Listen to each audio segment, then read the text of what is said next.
Hello and welcome to the summary of the introduction to this book, which is Sleep by Nick Littlehales. And jumping right into it, the first section of the introduction is where the author actually provides us with some information related to his experience in the industry. This gives the reader the confidence about the information that he'll present throughout the book. And after reading it, it does seem that he has got the track record to be able to put his money where his mouth is when it comes to sleep and helping people get better sleep, especially with the elite athletes. He mentions that he started his career as a consultant for a company called Slumberland, and basically they sold mattresses and beds, and he was working in the industry. At one stage in his career, he was also chairman of the Sleep Council in the UK. And while he was still a consultant at Slumberland, he began to realize or think and wonder if the Manchester United Football Club actually took sleep into consideration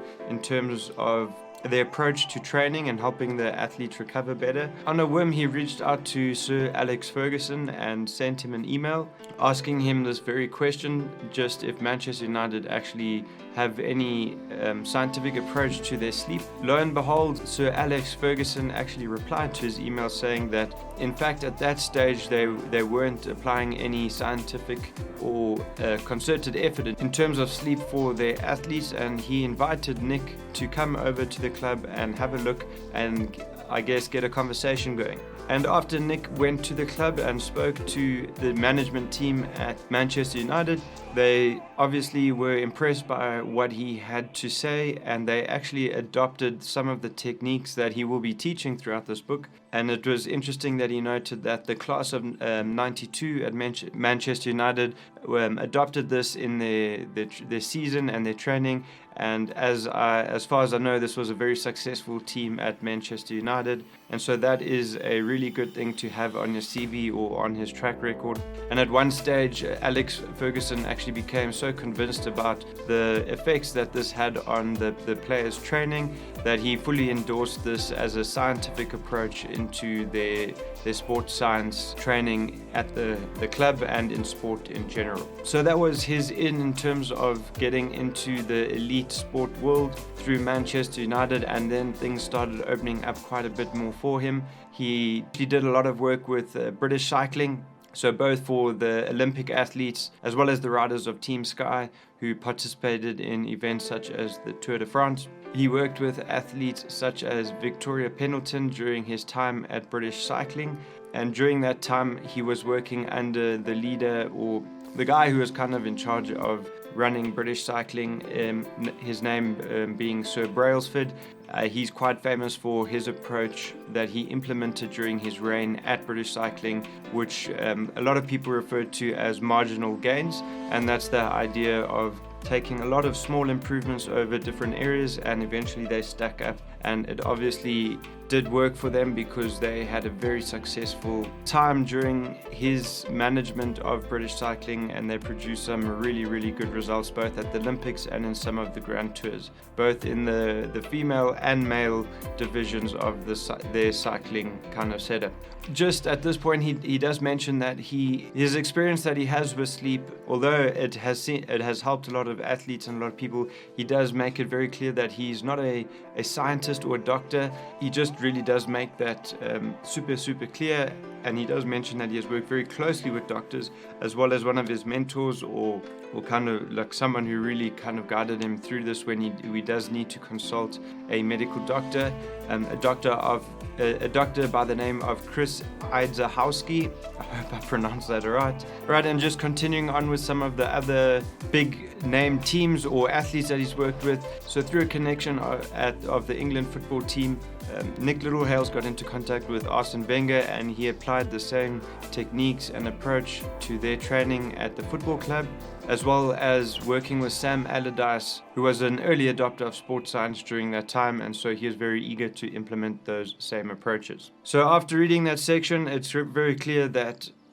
he's worked with some of the biggest athletes and organizations out there in the UK, and so were seen and reaped with those kind of teams. I'm sure you would agree with me that there is some substance to what he says. And so once he's outlined his experience, He then talks about why we should actually focus on sleep, and he mentions that there is some type of correlation between illness and sleep, and therefore if you improve your quality of your sleep, it kind of sorts out a lot of things in your life. And he mentions that you will be sleeping a third of your life, and so it is something that you want to be taking quite seriously and getting quite good at. He makes a point at this stage that even though he has worked with a lot of these athletes, and the reader might be wondering, well, that's great for some of these athletes who are getting paid to the kind of money that they get paid to focus on their career, but are these same techniques going to apply to me as a person who is working in the corporate world or running my own business or just doing something completely different and doesn't have access to the same resources and information?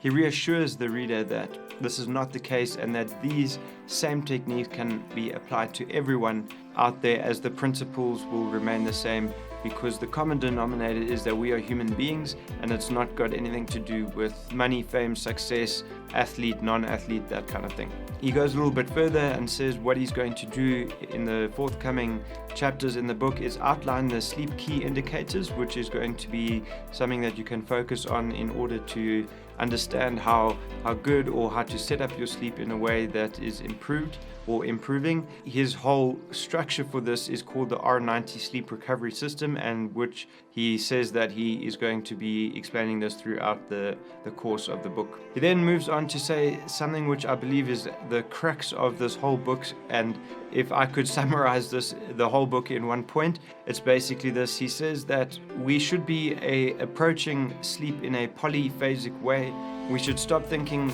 about sleep in the number of hours we get per night, but rather the number of cycles of sleep that we get during the night, because as you'll learn in the chapters to come, sleep is made up of different or many different cycles of the sleep that are repeated throughout the night. And so just to reiterate, I think this is the most important part of what he's saying, is that we should start approaching our sleep in a polyphasic way. At the end of the introduction, he speaks about how the modern world that we live in has been affecting our sleep, and that's why there is room for improvement for a lot of people out there, and something that needs to be addressed. And this is why he kind of wrote this book and is trying to get this message out to as many people as possible. He says that because of the internet becoming such a big part of our lives, we are constantly connected, always receiving instant messages, emails, and we're always switched on, especially with having mobile and smartphones around us all the time. In terms of stress management and the physical factors such as the blue light that comes from these phones, these things have a direct impact on our sleep quality, and we need to be aware of these so that we can make the necessary adjustments in our lifestyle to combat these new age challenges that we are facing in today's world. He just also then lays up a few more things that do have a negative impact on sleep, and these things are